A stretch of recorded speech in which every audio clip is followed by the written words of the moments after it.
Fala galera, sejam bem-vindos ao Café Católico. Aqui quem fala é o seminarista José e hoje nós vamos começar um projeto muito legal dentro desse podcast, que é falar sobre os papas. E hoje, começando, claro, vamos falar do primeiro papa da igreja, São Pedro.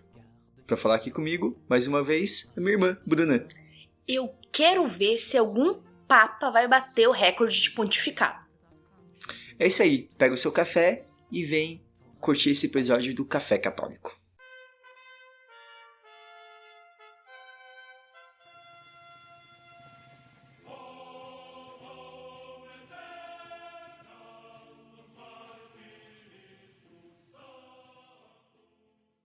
Estando Jesus um dia à margem do lago Genezaré, o povo se comprimia ao redor dele para ouvir a palavra de Deus. Vendo duas barcas estacionadas à beira do lago, pois os pescadores haviam descido delas para consertar as redes, subiu a uma das barcas, que era de Simão, e pediu-lhe que a afastasse um pouco da terra, e sentado, ensinava da barca o povo. Quando acabou de falar, disse a Simão: Faze-te ao largo e lançai as vossas redes para pescar. Simão respondeu-lhe: Mestre, trabalhamos a noite inteira e nada apanhamos.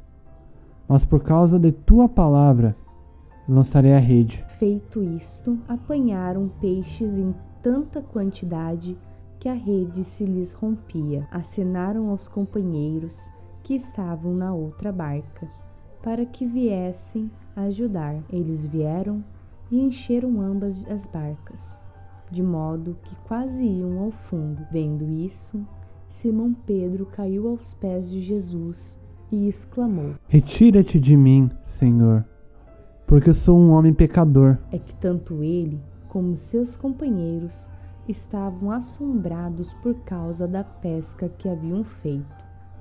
O mesmo acontecera a Tiago e João, filhos de Zebedeu, que eram seus companheiros. Então Jesus disse a Simão: Não temas, doravante serás pescador de homens. E atracando as barcas à terra, deixaram tudo e o seguiram. Então, Bruna, a ideia aqui é um projeto que a gente vai levar anos, é que vai ser o primeiro, né, como você deve estar vendo aí no título do episódio, né, o volume 1, sobre os papas. Né? A gente não vai dar frequência, vai dizer quando que a gente vai fazer o próximo, mas a ideia é a gente aos pouquinhos a gente ir falando sobre os papas. Vai ter programa como esse, por exemplo, pela importância, por ser o primeiro, tudo. Então, São Pedro ganha um programa exclusivo, mas mais pra frente provavelmente a gente vai juntar alguns papas, juntar 2, 3 papas num programa só. Sempre meio que fica em torno de 1 hora que a gente costuma fazer os nossos programas. Mas é isso. Nós vamos começar então com Pedro, né, que nasceu com o nome de Simão. Simão, filho de Jonas. Ele nasceu em Betsaida, na Galileia. As fontes dizem isso, trazem isso. Filho de Jonas e com seu irmão André. Provavelmente ele nasceu... ele deveria ter mais ou menos a mesma idade de Jesus ali, né? Então coloca seu nascimento por volta de 1 ano antes de Cristo. Então ele deveria ter mais ou menos a mesma idade de Jesus, né? Jesus que nasceu antes dele mesmo, né?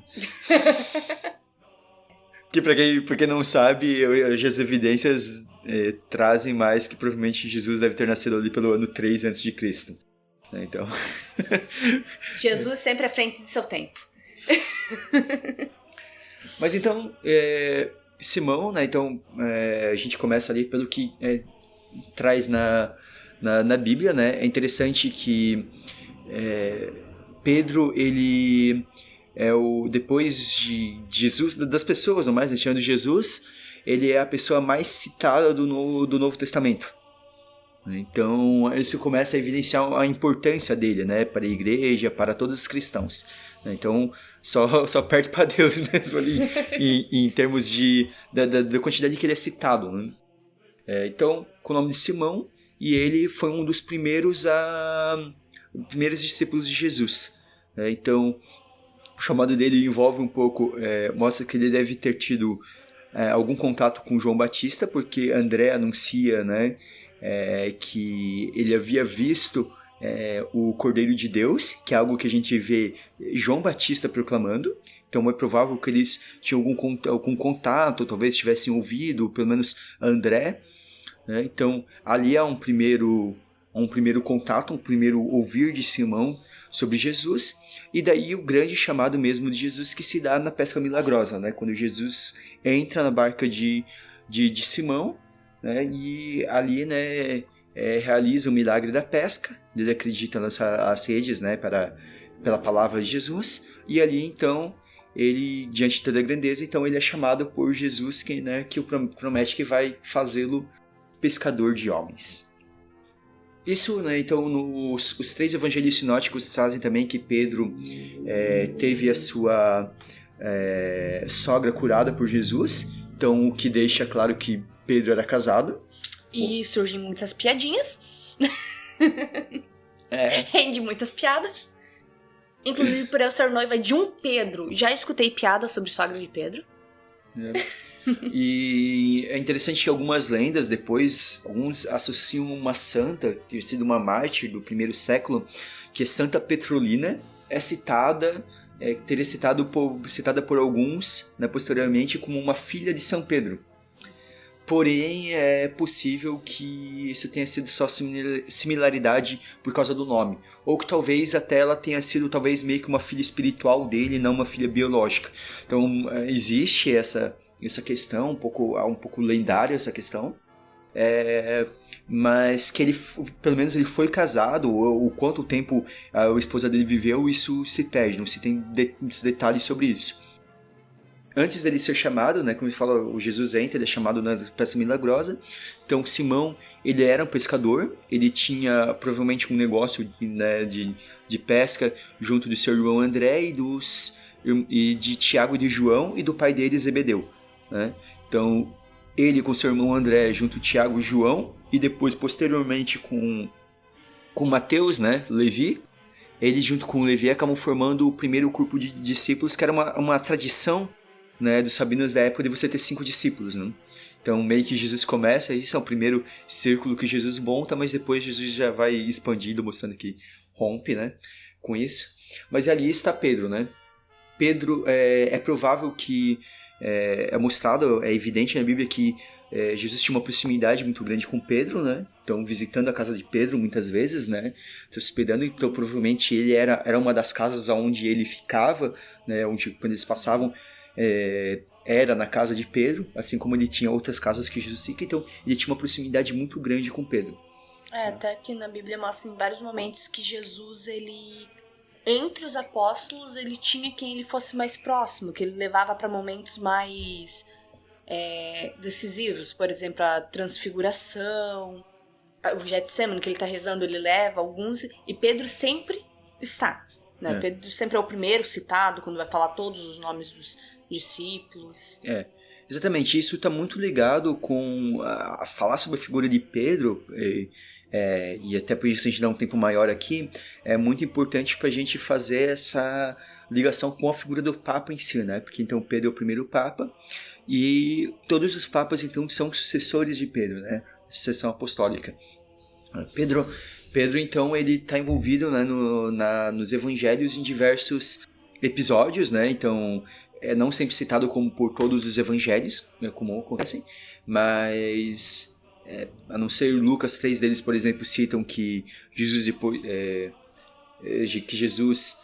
andou nas águas, mas apenas Mateus ele acrescenta que Pedro também chegou a caminhar, né, dar passos na água.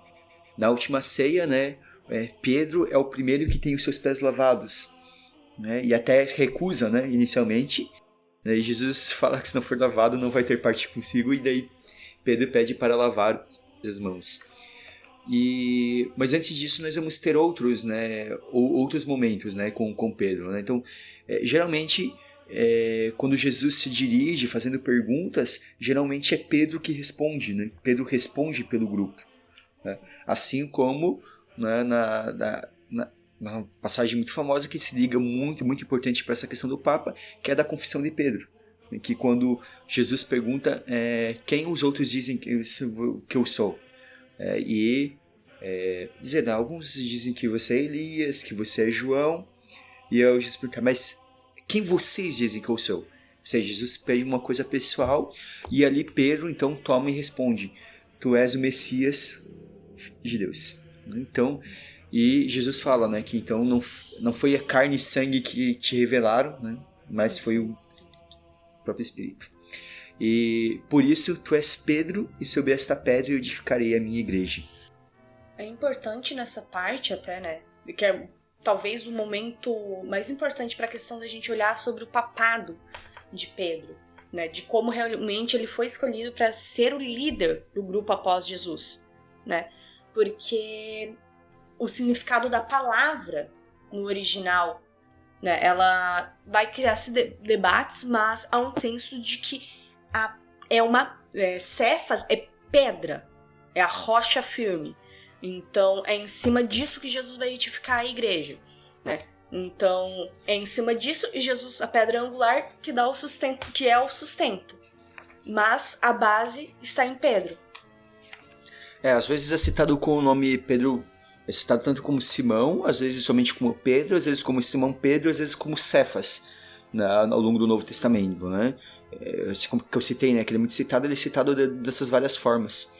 E então Pedro, né, a palavra Petrus, né, que significa pedra. Vão ter uns protestantes que vão dizer que na verdade aquilo significaria pedrinha. Porém, é meio que consciência, porque a palavra pedrinha ela tem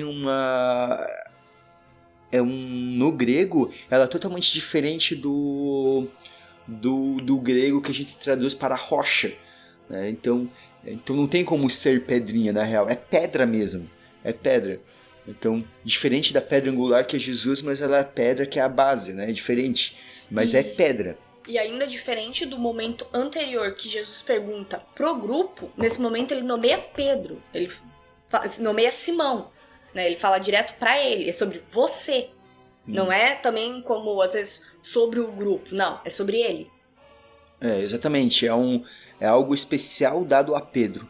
Ele está dando uma primazia para Pedro, né? Então é primazia. Pedro tem este primeiro lugar, né? Então, e como a gente falou, né? Isso é evidenciado, não é à toa que Pedro é colocado sempre em evidência entre os apóstolos, né? Pedro, ele participa de vários momentos de coisas que só ele, mas com Tiago e João participam, mas sempre ele é o primeiro nome que aparece, né? Mesmo nesse grupo seleto dos três, né, que mais próximo, ele é o primeiro que aparece.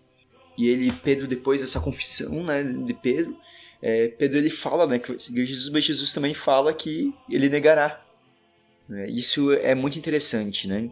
E Pedro acaba negando 3 vezes Jesus, assim como Jesus diz que ele negaria, né, antes de o galo cantar. E uma curiosidade que eu gosto do Evangelho de Lucas é que o Evangelho de Lucas, ele cita um detalhe de que ao encontrar com o olhar de Jesus, ele chora. É um pouco a ideia de que se não fosse talvez esse olhar de Jesus, ele não conseguiria encontrar a redenção, né? Se arrepender. Talvez aconteceria como Judas, que acabou se enforcando, mas por causa de olhar para Jesus, então ele se arrepende. E paralelo, então, a essas 3 negações vai ter as 3 afirmações de amor de Jesus, de Pedro a Jesus, né? Que um de Jesus, no final do Evangelho de João, né, aparece para Pedro, né, e pergunta 3 vezes para Pedro: Pedro, tu me amas? E Pedro responde: sim, senhor, né, eu te amo, sabes que eu te amo. E até tem uma característica de Pedro que ele é meio impaciente. Na terceira ele fica chateado. O Evangelho mostra que ele fica chateado de Jesus perguntar de novo pra ele. É que é uma coisa curiosa, porque é o seguinte: quando Jesus faz a pergunta na primeira e na segunda vez, ele usa o termo ágape, né, do amor ágape. Então ele pergunta para Pedro se você me ama com amor ágape, ou seja, um amor incondicional, um amor que vai além. Ele pergunta para este tipo de amor. Mas Pedro responde com o filo, né? Que assim, Senhor, que se uma tradução a gente poderia colocar, digamos assim, meio que Senhor, eu te quero. Jesus pergunta uma segunda vez com o ágape, né? né? Você me ama incondicionalmente? E Pedro responde: Senhor, eu te quero, né? O filo, te desejo. E daí, é interessante que na terceira pergunta, Jesus muda a pergunta. E Jesus então passa para o Filos. Ele fala: então você me quer mesmo? Então a terceira pergunta do amor, a gente acaba perdendo isso na tradução para o português, né? Então Jesus muda e daí então o Pedro fala: Senhor, tu sabes tudo, sabes que eu te quero. O que é interessante, o Bento XVI vai dizer isso daí, uma catequese dele, que o Senhor, ele se aproxima de Pedro. Então, da mesma forma que ele se aproxima de nós. Então, ele pergunta e Pedro reconhece que, tipo, eu não sou capaz de amar da forma que o Senhor merece ser amado. Mas é como se Jesus, então, baixasse e falasse: não, tudo bem, mas então eu quero este amor que você pode me dar. Então, há esse Filos que, então, ali é uma grande cura de Pedro, né? Então, essas 3 afirmações de amor até em contraposição às 3 negações que Pedro teve antes, né? Então, no final dessa passagem, novamente, Jesus, na sequência, faz uma profecia de como haverá de ser a morte de Pedro. Isso está no Evangelho, que Jesus indica como será a morte, porque ele fala que quando era novo, Pedro cingia se cingia, né, se arrumava e ia para onde queria. Mas quando ele for velho, outros o arrumarão e o levará. Talvez não limitando só a morte, tem um filme sobre Pedro que é interessante, que ele acaba usando essa meditação para... a gente vai pular mais para frente lá, mas para o momento em que Pedro é chamado a ir para Roma, né? E ele, tipo, no filme meio que ele pensa assim, será que eu vou para Roma mesmo ou não? E daí ele se lembra dessa palavra de Jesus e ele entende que ele tem que se deixar guiar e não fazer só aquilo que ele quer.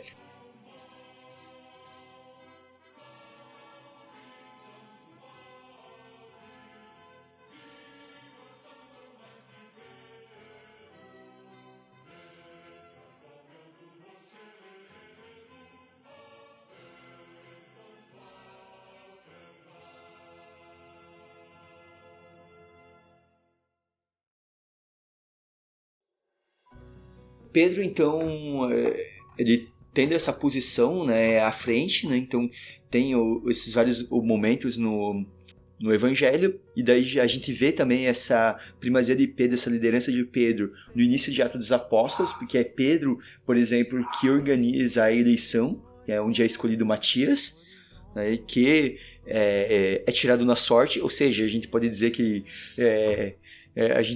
não é tão errado assim a gente escolher alguma coisa no par o ímpar, né? É bíblico. Mas tem que rezar primeiro. E reza e depois tira o par o ímpar. Eles tiraram na sorte quem era. Escolheram 2 ali, né? Fizeram 2 ali, e Matias foi escolhido. Mas é interessante que é Pedro que faz o discurso, né? De que eles precisam ter essa sucessão, né? Para o lugar de Judas, né? Que na verdade eles precisavam de alguém para entrar naquele lugar. Né, e entra um pouco nesse contexto da sucessão apostólica, né? Se um morre, outro precisa entrar, e depois vão aumentando, né, os apóstolos que hoje são os bispos. Então, Pedro, então, continua ali no Ato dos Apóstolos, e também a gente vai ver depois da descida do Espírito Santo sobre todos, é Pedro que faz o primeiro anúncio, né, dos apóstolos a todos que estavam presentes em Jerusalém. Então é Pedro que toma a frente e fala em nome de todos os apóstolos. Então deixando cada vez mais claro como Pedro tem essa importância. Ainda nos Atos dos Apóstolos, nós vamos ter que depois, então, Pedro ele começa a pregar, né,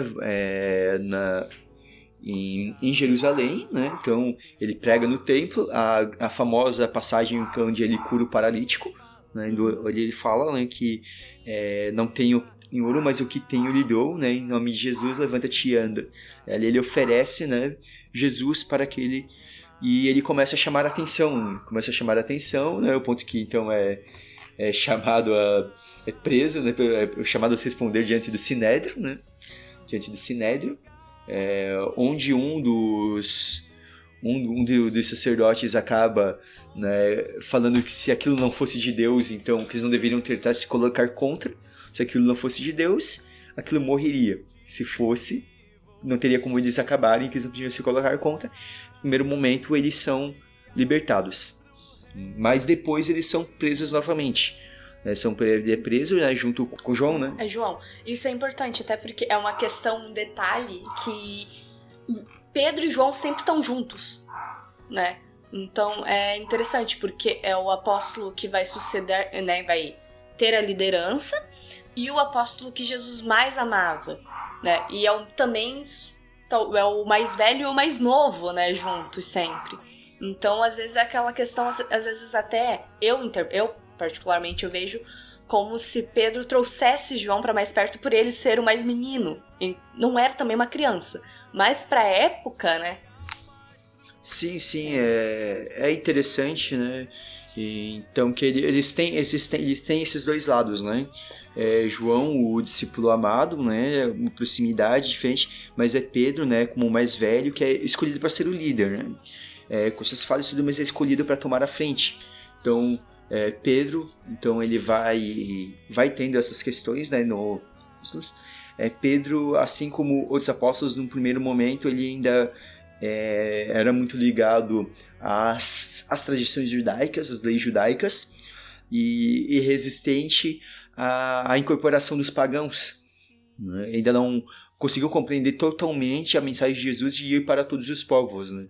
Então Pedro acaba tendo dois episódios muito importantes disso. Um é a visão que ele tem dos alimentos, em que Deus mostra, né, uma toalha com todos os tipos de animais e manda que ele coma, né? E ele fala que não vai comer nada impuro. Jesus fala que como ele pode dizer que algo foi impuro se foi criado por Deus? Então ali se começa a cair em voga, cair por terra todas as restrições alimentares. Isso está ligado também depois ao momento em que ele é chamado, né, a ir a Cornélio, né? Ele recebe essa visão e ao mesmo tempo Cornélio é avisado por Deus para ir buscar Pedro. E ele vai ao encontro de Pedro, ao encontro de Cornélio, e vê o Espírito Santo descer sobre Cornélio. E aí isso vai ser utilizado posteriormente como argumento, né, para as primeiras reformas que vão acontecer, né? O primeiro concílio que vai acontecer. E foi nessa época que começou, Paulo já estava, né? E começou uma questão de tentar ter um princípio de até se dividir, né? E tinha gente que Paulo até dá uma exortada, falar que não é pra ficar se falando eu sou de Pedro, eu sou de Paulo.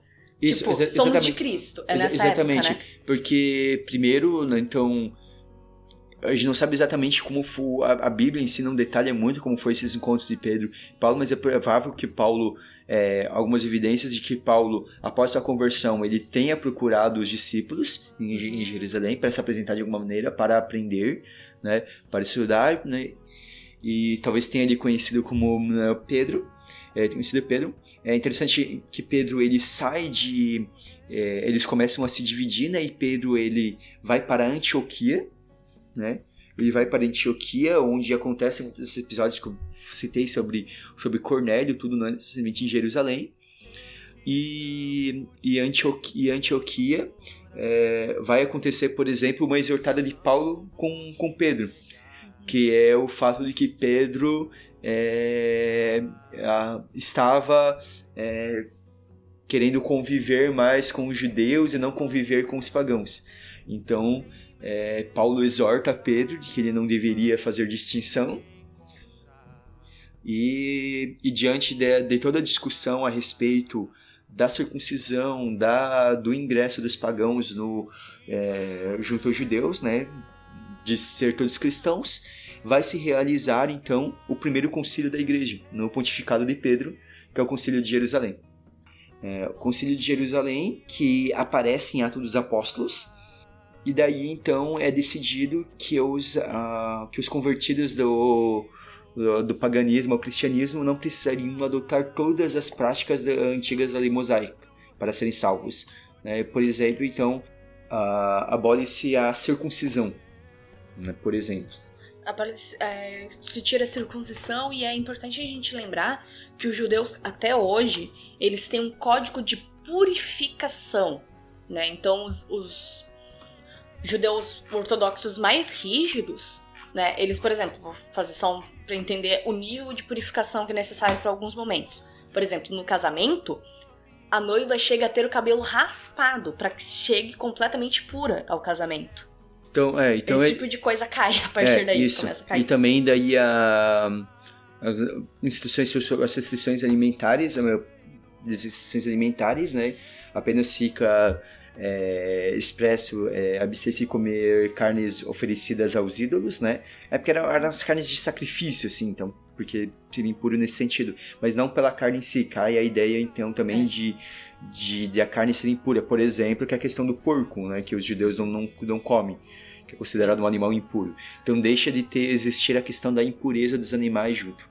Então é uma coisa que fica mais leve, e essa mudança se dá a partir do concílio ecumênico, né? E eu acho que é interessante essa ideia do concílio e da fala de Pedro, porque daí Pedro relata o que aconteceu, né? Paulo também relata as suas viagens apostólicas, né? E como Deus estava realizando milagres entre os gentios, entre aqueles que vieram do paganismo. E isso está muito ligado a quando Jesus estabelece o primado, ele dá o nome de Pedro, que ele fala das chaves da igreja, né? Quando ele fala das chaves da igreja, e que ali, então, ele fala que o que você desligares na terra será desligado no céu, o que ligares na terra será ligado no céu. Essa ideia da autoridade da reforma, da atualização da revelação divina. E isso vem também de um paralelo com o Antigo Testamento, porque havia o representante do rei para mandar em determinados locais, e era assim que era declarado. O representante do rei judeu era declarado assim, que eu te dou as chaves do reino. Então faz o paralelo novamente com toda a tradição judaica, que isso é importante. Nós não podemos desprezar o que aconteceu no Antigo Testamento, que aconteceu com os judeus nos primeiros anos. A linguagem se atualiza. Esse é o ponto. E se torna perfeita. Então, o catecismo vai dizer, né, que a Pedro, né, foi constituído como pedra da igreja, a ele foi dado as chaves da mesma, instituiu o pastor de todo o rebanho, mas que o munus de ligar e desligar foi dado ao Pedro, foi dado ao colégio dos apóstolos, ou seja, o colégio de todos os bispos, né, unidos a seu chefe, né? Então, os bispos, que é o que se dá bem no concílio, né? Que é essa ideia da reunião de seus apóstolos, dos discípulos, junto ao seu grande líder, que é Pedro. Ali eles decidem juntos, né, o que é definido, que é bem a ideia dos concílios ecumênicos ao longo da história, dessas reformas, dessas decisões, principalmente dessas decisões dogmáticas a respeito da igreja. Agora, só fazendo um paralelo, que eu acho que é importante a gente colocar em questão da igreja, é que desde o primeiro, todos os concílios são ecumênicos. Então, o concílio ecumênico de Jerusalém, né, o primeiro concílio, que aconteceu no ano de 51, ele traz esta ideia, né, dessas reformas em relação às práticas judaicas. Depois dessa reunião, Pedro ficou em Jerusalém, e daí alguns outros, né, por exemplo, que está na Bíblia, Paulo, Barnabé, eles foram para Antioquia. Paulo então convive ali com Pedro muitos anos, né, depois retorna para Jerusalém, mas Pedro ele continua sempre Rona. Tempos depois, né, por volta ali no meio, tem um momento em que Pedro vai a Antioquia, né, onde ocorre a discussão entre ele e Paulo, que na verdade eu até citei antes, mas é ali que acontece, né, depois desse período do acidente em Antioquia, onde Pedro estava tratando de forma diferente os judeus, os convertidos do paganismo, os convertidos do cristianismo, e a gente vê que um santo, mesmo Pedro, né, ajeitando ali tudo, ele pode errar, e como é importante que as pessoas à volta exortem. Tem uma cena do filme de Pedro que mostra bem isso, acontece isso, lá eles mudam um pouco a posição, né, o momento histórico, assim, mas eles colocam essa discussão antes do concílio, mas é legal que daí o Pedro ele fala assim, obrigado Paulo por ter sido verdadeiro comigo, né? Porque aí, por exemplo, Pedro não está, a infalibilidade papal, a gente já entra nisso, Pedro não estava errando na questão do ensino, na questão moral, mas no comportamento, né? Então, quando a gente fala que um papa é infalível desde Pedro, é nesse sentido. né? Então Pedro foi corrigido nas suas atitudes, né? E não no seu ensinamento puramente. Alguns estudiosos vão colocar até Pedro nessa ideia, né? Porque como existiam essas divisões entre a questão dos vindos do paganismo e os vindos do judaísmo, alguns estudiosos vão colocar até Pedro como uma espécie de ponte, o equilíbrio que fez essa ligação, né? Paulo era o grande expoente entre os evangelizadores, né? E Tiago, irmão de João, era talvez o grande expoente entre aqueles provindos de judaísmo. Então, alguns estudiosos colocam que Pedro foi, de certa forma, essa ponte que ajudou a encontrar esse equilíbrio, né? Como é o papel bem de um pastor, realmente, né? O papel de pastor, então, que ele cumpre então, de forma perfeita ao encontrar este equilíbrio, né? De o que deveria ser seguido e o que não é seguido, né? Dessa atualização, dessa passagem de que não é mais judaísmo e se torna um cristianismo. A gente não tem ainda muitos detalhes sobre Jesus, né? No próprio Novo Testamento acaba sumindo, né? Logo depois ali do Concílio de Jerusalém, do instante de Antioquia, não se é citado muito ele, some-se. Na Bíblia não é citado como Pedro morreu, algo que vai sobrar então para a tradição da igreja.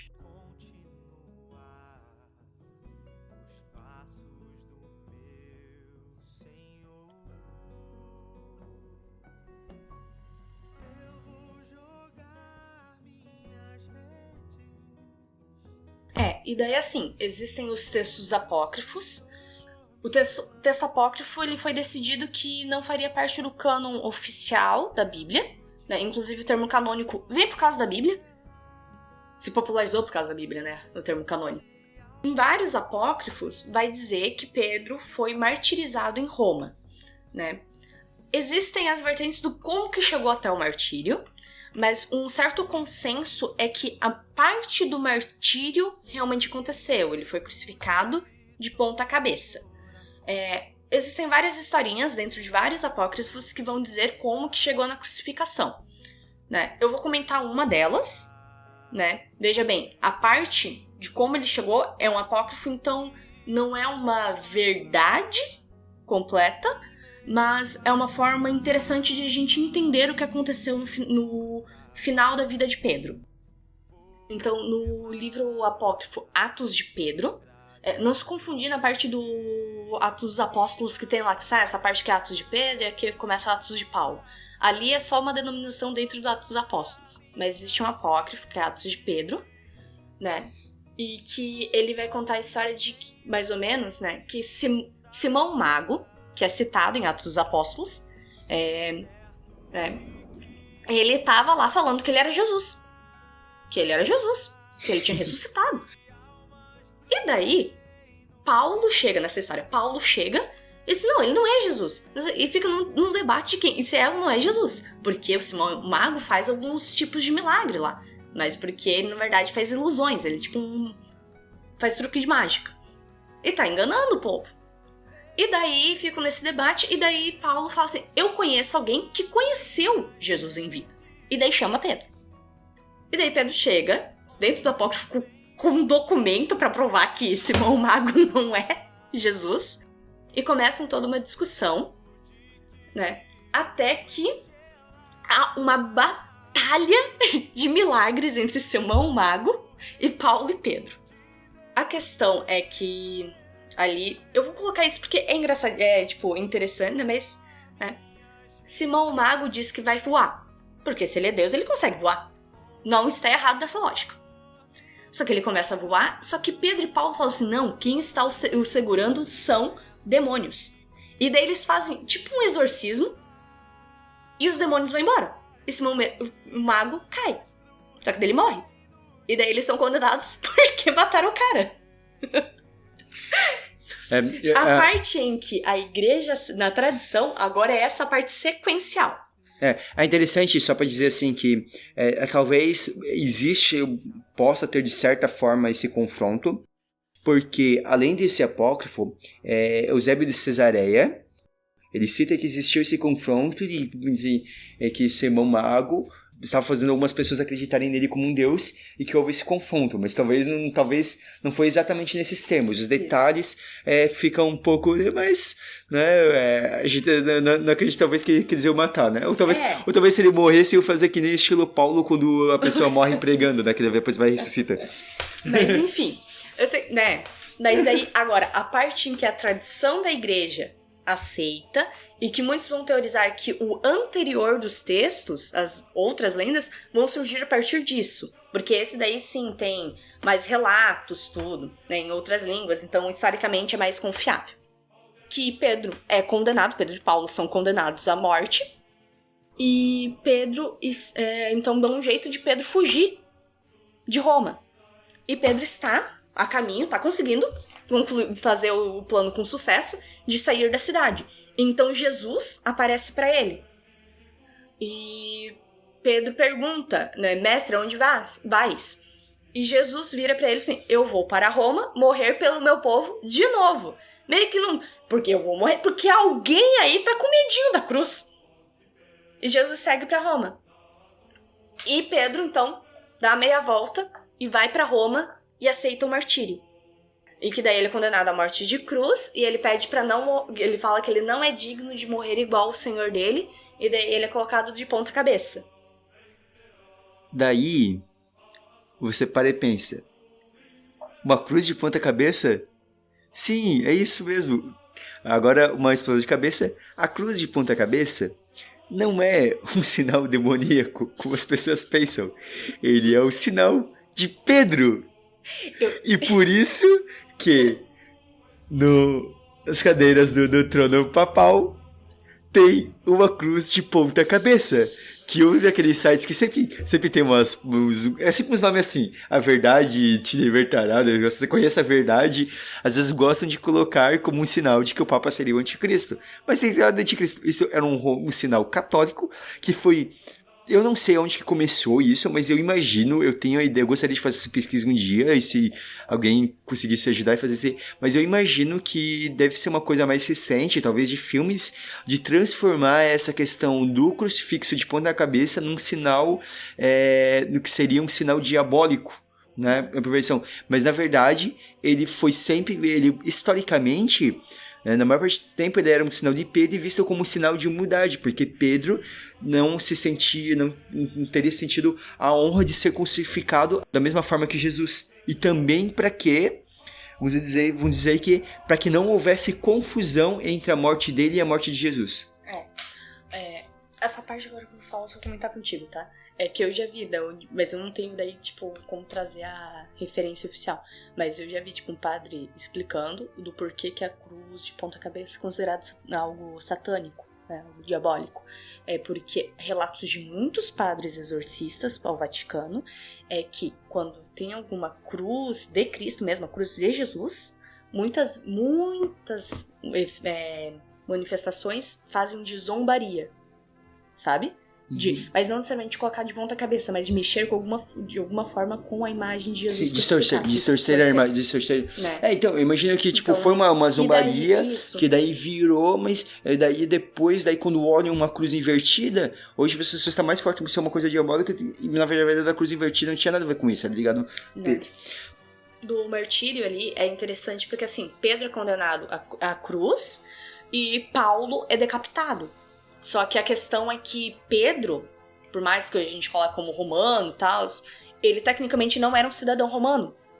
Ele pertencia ao Império Romano, porque a região da Galileia, era tudo do Império Romano, mas ele tecnicamente não gozava, não tinha os direitos de um cidadão romano. E Paulo tinha.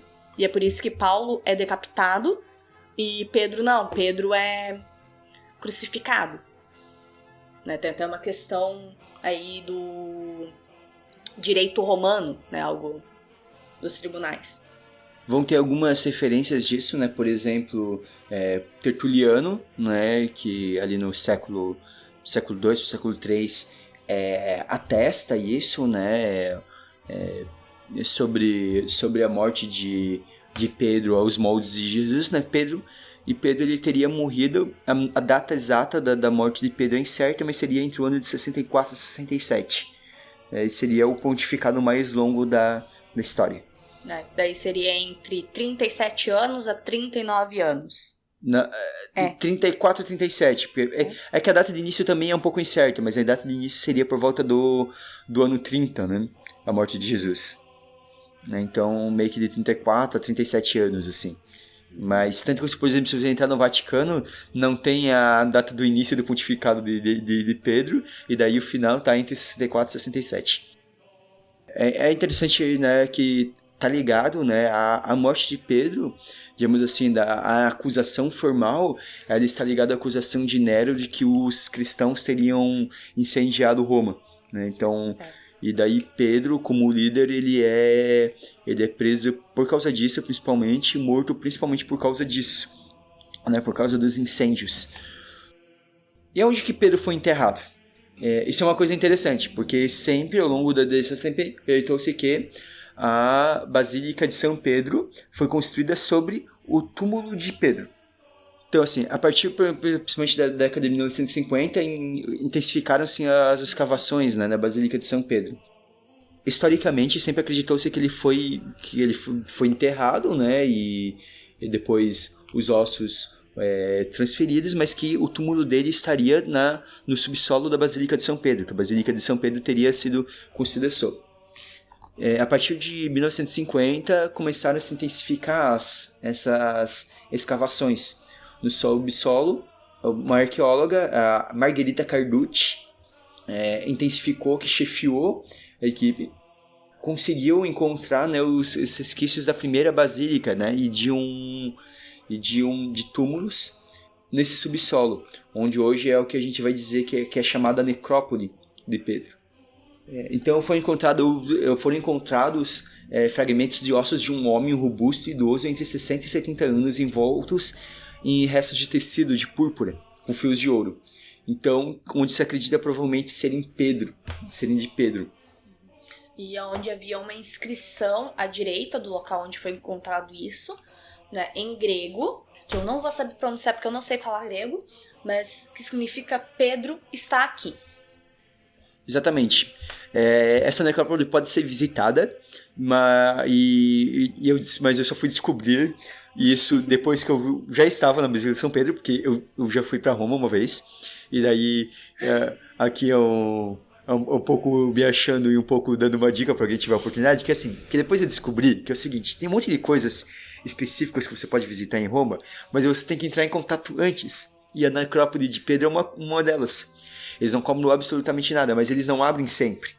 Então, se você quer visitar, quando você for fazer a sua viagem para Roma, você entra em contato, você manda um e-mail, você entra em contato lá, e você pode marcar, mas é que é uma coisa meio assim, eles vão te responder dizendo, tal dia você pode vir aqui, sabe? E daí é possível visitar com outros, e tem outros túmulos papais também próximos.